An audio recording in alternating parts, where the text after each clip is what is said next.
shore, but I wouldn't ask for more in you. Rest assured, we were made for this. We were made for this. Call me up before in forward motion to still this heart upon all my troubled waters anew. Say rest assured, we were made for this.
Dear friends, we have come together today to witness the marriage of Valerie and Mark, to offer them our support and to share in their joy. It is really special for me to be officiating Mark and Valerie's wedding as their friend, but also because my husband Ike was kind of responsible for them meeting in the first place. You see, he invited Val over to a get-together with some of his friends, including Mark, and well, the rest is history. So it's such a privilege and joy for me to play a part in this next step of your journey. And indeed, marriage really is a journey, a quest, if you will, with adventures, happiness, and laughter, but also with difficulties, hard decisions, and sorrow at times. Now, it may have already felt like you're on a bit of a quest already to get to this point, right?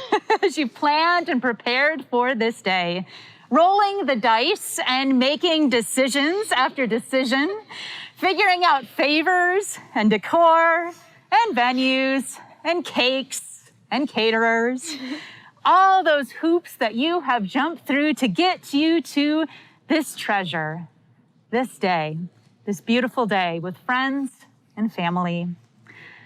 But your quest is not over with this day.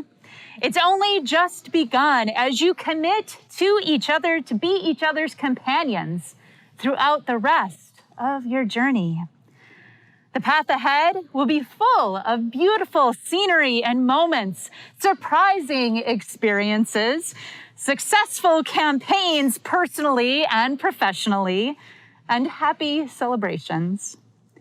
But the path ahead will also have some rocky terrain, some scary encounters with difficult decisions that may seem like monsters, circumstances and pain that will make you feel like you're battling insurmountable odds, and that will make you question whether you can make it past into the next level together.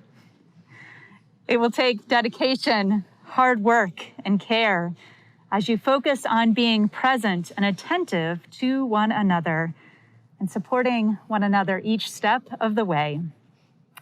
Like caring for a horse or drawing Val or painting 40K miniatures, Mark, a healthy marriage needs undivided attention, care, and practice to continue thriving and creating space for both of you to grow as a couple, but also into your full individual selves.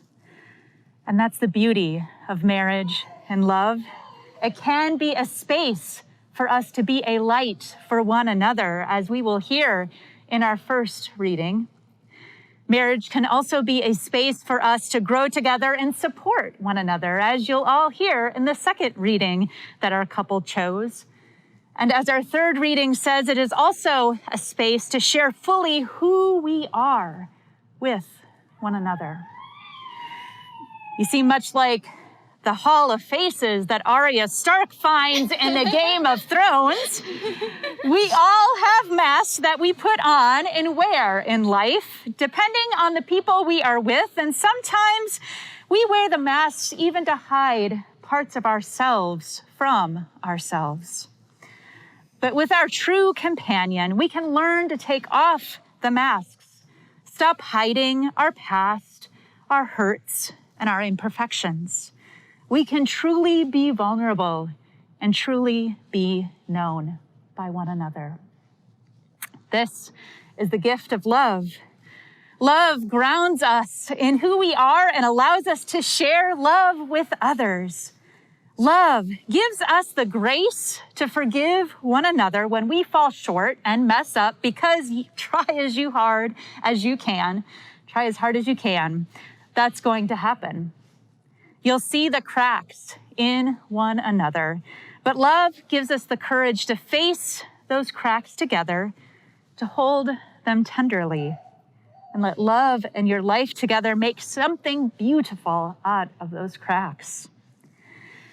It reminds me of one of my favorite songs called Beautiful Things.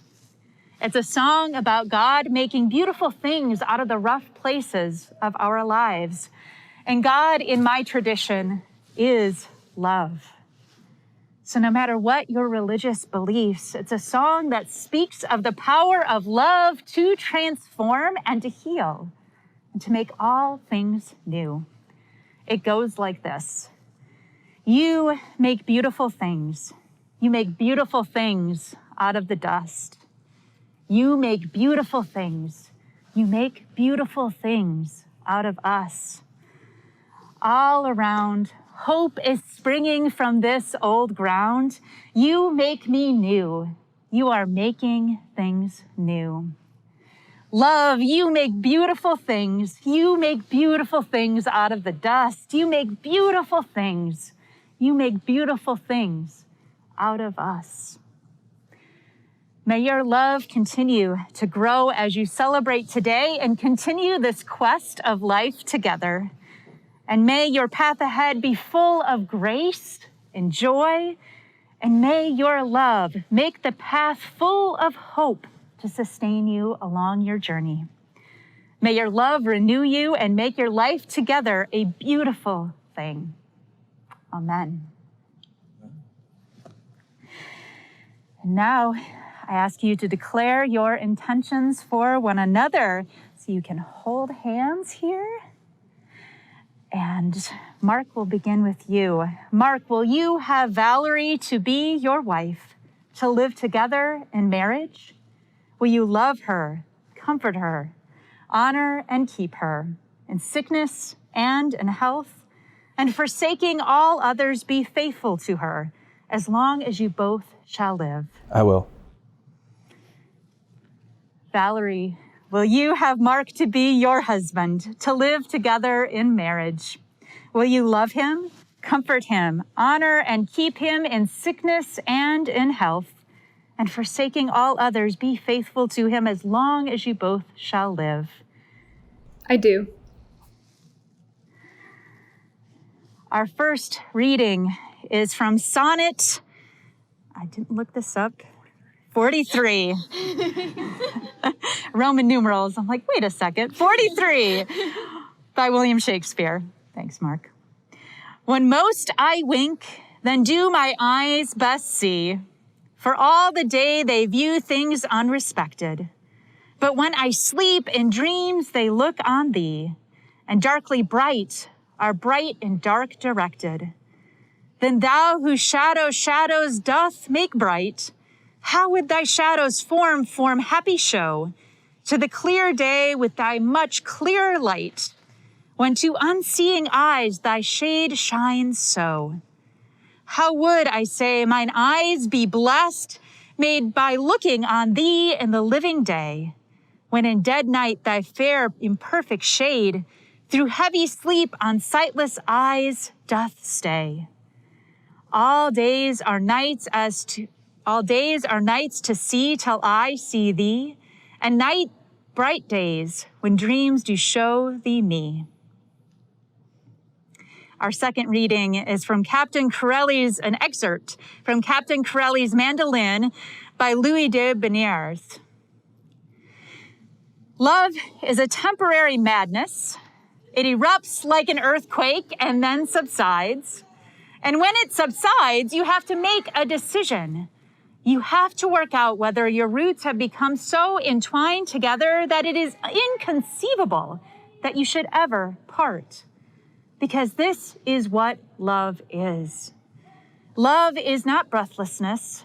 It is not excitement. It is not the promulgation of promises of eternal passion. That is just being in love, which any of us can convince ourselves we are. Love itself is what is left over when being in love has burned away. And this is both an art and a fortunate accident. Those that truly love have roots that grow toward each other underground. And when all the pretty blossom have fallen from their branches, they find that they are one tree and not two.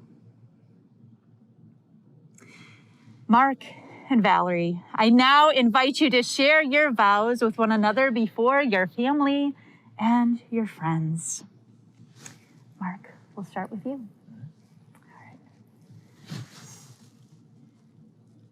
I, Mark, take you, Valerie, I, Mark, take you, Valerie, to be my wife, to be my wife, to have and to hold, to have and to hold, from this day forward, from this day forward, in joy and in sorrow, in joy and in sorrow, in plenty and in want, in plenty and in want, in sickness and in health, in sickness and in health, to love and to cherish, to love and to cherish, as long as we both shall live. as long as we both shall live.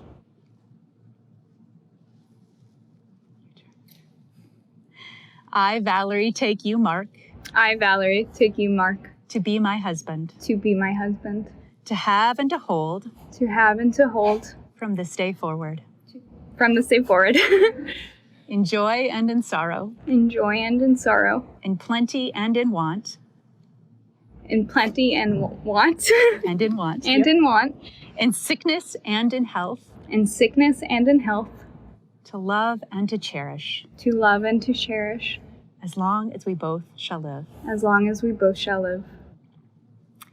And now we will exchange the rings.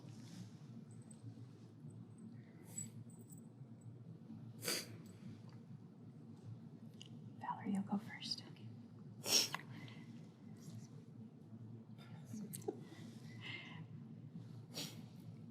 Mark, I give you this ring Mark, I give you this ring as a sign of my love as a sign of my love and faithfulness. and faithfulness.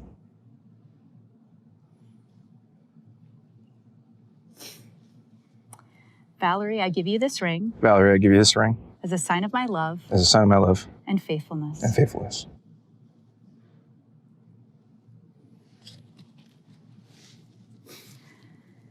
Our third reading is from Wild Awake by Hilary Smith. People are like cities.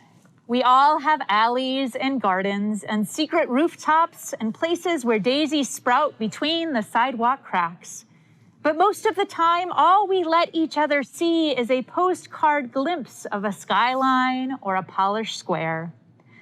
Love lets you find those hidden places in another person, even the ones they didn't know were there, even the ones they wouldn't have thought to call beautiful themselves. Valerie and Mark, by the promises they have made before their family and friends, have joined themselves to one another as husband and wife. I invite you to share a sign of your love for one another with a kiss.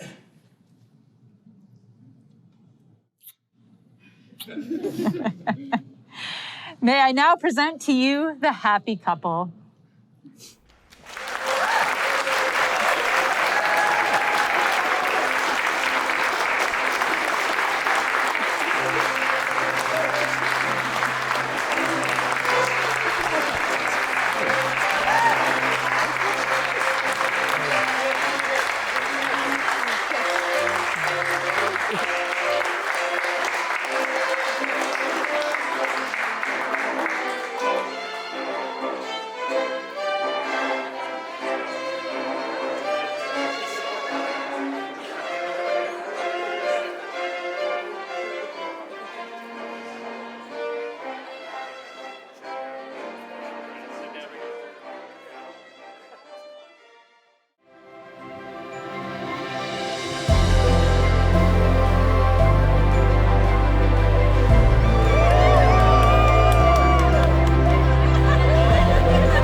the way. Next up, round of applause for Lisa and David.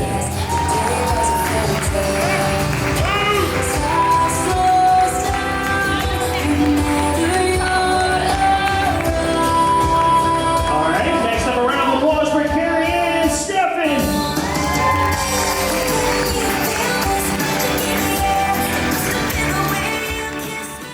It's my honor to introduce for the first time, Mr. and Mrs. Mark and Valerie Mark.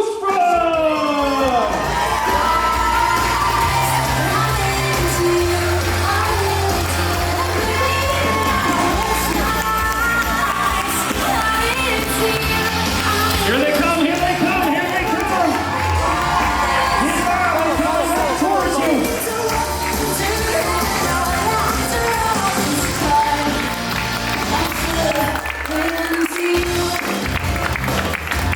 One more round of applause for Mark and Valerie.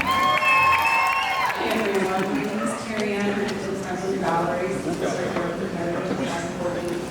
And as you noticed during the wedding ceremony, they've got a theme going on. Gaming, adventure, all of the good stuff like that. So I decided to frame their life into a little story. I'm going to read it for you now. Once upon a time, beyond the winding roads and the twisting paths leading into southern Maryland, there lived a small family of three known as the Caswells. John and Wendy, after their adventures in Neverland, had settled down to bring the world their greatest treasure yet, Valerie. They had created perfection on their first try and saw no need for other children. As their one and only baby leapt from young artist to wild horse tamer to warrior woman of action, the world saw that Valerie Caswell was, at any given time, easily the most genuine person to grace a room. Genuine from her heart to her smile, genuinely kind, genuinely happy, genuinely honest and unashamedly Valerie. Her heart, as big as the day is long, can soften even the most hardened of trolls. One day, as Valerie and her many friends set out on a quest to the other side of the meadow, into the lands of dangerous games and legendary battles, also known as a LAN party, there came a scruffy man, bedraggled and out of breath, and he says, "I've just come from war, and I've only a few days' rest before going back." He was tired, but not too tired as to let such beauty as the fair maiden Valerie go unnoticed. She, too, could not help but see beyond the pain of his battles and into the goodness of his soul. "What's your name?" he asked her. "Valerie Caswell," she replied, just barely above a whisper as her voice was strangled by a bout of shyness. "Caswell is your name? Well, it's Valerie. I'm Mark, and I'm going to call you Caswell." The grinning man declared, and he did, much to her chagrin, call her Caswell, even as she wrote him letters as he traveled overseas, and even as he returned home and sought out the fair adventurer in courtship. It was clear to all that watched that the pair were wooed by one another, and as a result, became suddenly and uncharacteristically, absolutely idiotic when in proximity. On one of their first courtships, Mark forgot to tie up his horse and it trotted away while they picnicked. In reality, he forgot to turn off his rental car and it idled in the parking lot for 2 hours. And in a similar vein, Valerie forgot to cast a bug-repelling spell on herself when they went on an adventure and ended in over 40 bug bites on her ankles, which we then had to cover in nail polish. The pair were head over heels, mad, crazy, stupid in love with each other.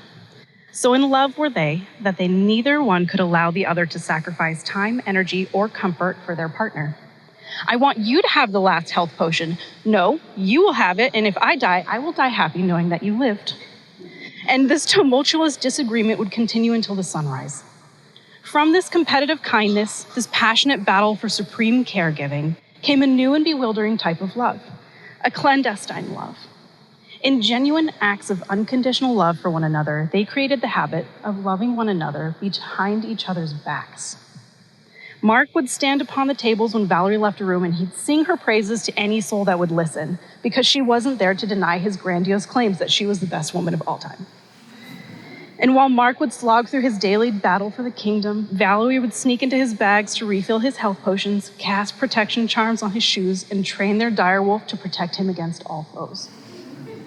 And for years, Valerie and Mark sought to be better for one another, to sacrifice for one another, and to love one another harder than the day they did before. And as all good stories must have a lesson, this lesson here is never stop loving your partner behind their back. Even when your battles are long and your wounds are deep, think of the story of Valerie and Mark. A quiet act of kindness done without the desire for reward or the need for attention can be the foundation for a relationship as beautiful and strong as the one you're witnessing today. And just like all stories have lessons, fairy tales must have an end. But thankfully, Valerie and Mark's fairy tale is just beginning. So please join this storyteller in a toast to Valerie and Mark's happily ever after. Cheers.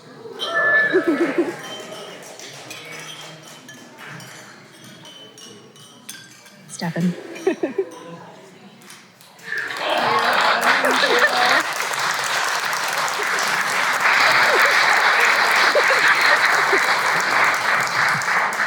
All right. Oh, there we go. So I didn't really have anything written down this time around. I figured I would speak a little bit more from the heart and inflict my true feelings on Mark. Mark, or as we all call him, Ski, you're one of the people I can count on one hand who have had a huge impact on my life. Back from when we met, when I was basically a hermit, still recovering from a serious injury and not really used to interacting with people. Basically, Mark helped me re-socialize, and I inherited, with my friendship with Mark, an entire group of fellow miscreants, and just the good times, the adventures that followed. It's been amazing. You're my best friend, dude. And from the moment I saw you and Val together, I knew I would be here eventually. I didn't think I would be best man necessarily. I'm pretty sure that's revenge inflicted on me by Mark, because I picked him as my best man when I got married last year, which I got married first. I win. I kid though, we all win. I mean, you're here. You're here with Val, and I'm so happy for the both of you. Val, great job roping in this old pirate. Keep an eye on him. When Carrie Ann was saying he was uncharacteristically idiotic, the uncharacteristic part is not true. Let's just get that one out there. But yeah, there's something about Ski, his personality, his charisma, his charm, his ability to diffuse a room with just straight, concentrated stupid that disarms everybody. You go from being furious to just laughing hysterically. I've never seen anything like it. Just keep an eye on him. Because I drove him to work every day for a year because he insists on driving an antique toy car, and his wind-up key broke. So basically, he became the older brother I never had, but probably deserved. And then I was his younger brother, which is to say a big pain in the ass, which he definitely deserved. But just being around Ski, I've grown, and I've watched him come back from overseas, and kind of your guys' courtship go together. He's watched me meet and eventually marry my wife, and yeah, there is nothing else like it. Cheers to you, dude. Congratulations.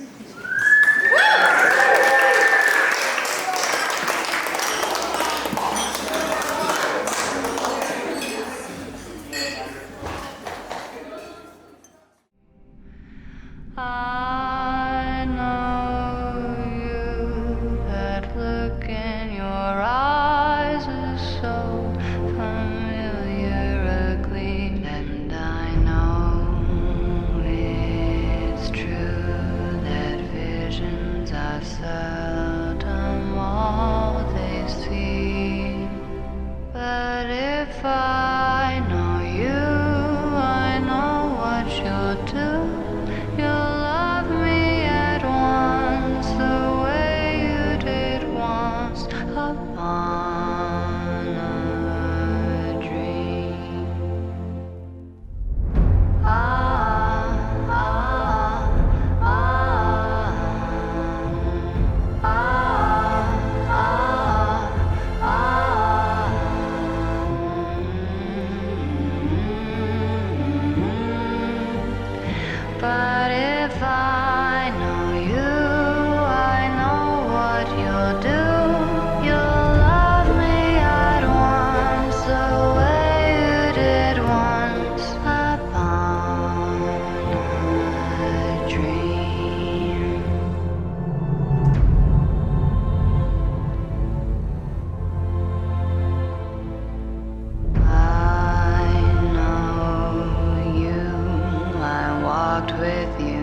right, how about that for a dream come true? Hey, with the closure. Round of applause for Mark and Valerie.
Thank you, Yasha and Mark.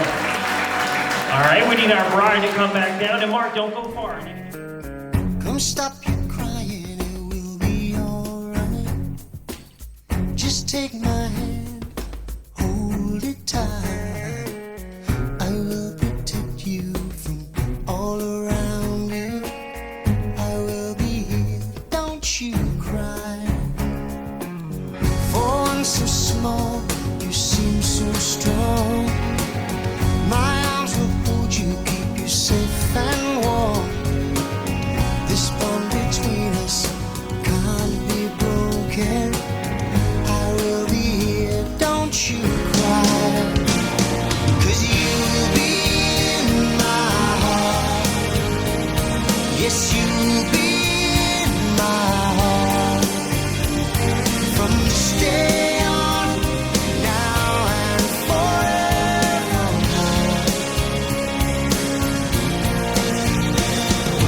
You'll be in my heart. No matter what they say. You'll be here in my heart. Always.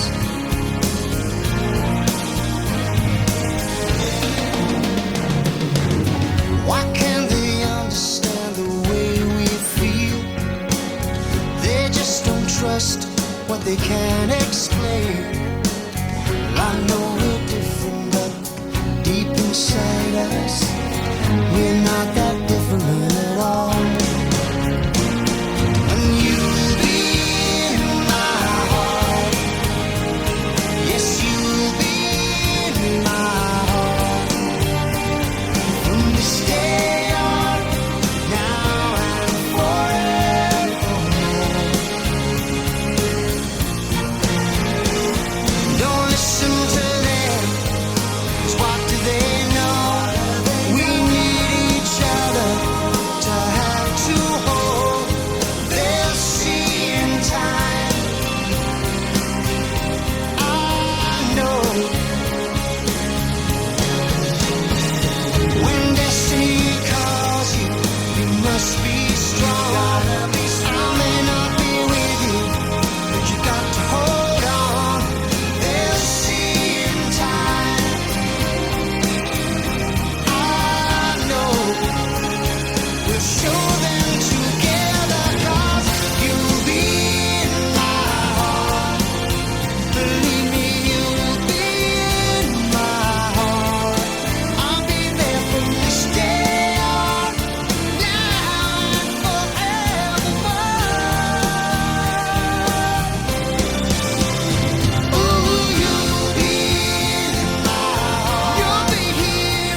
Big round of applause for Daddy and daughter.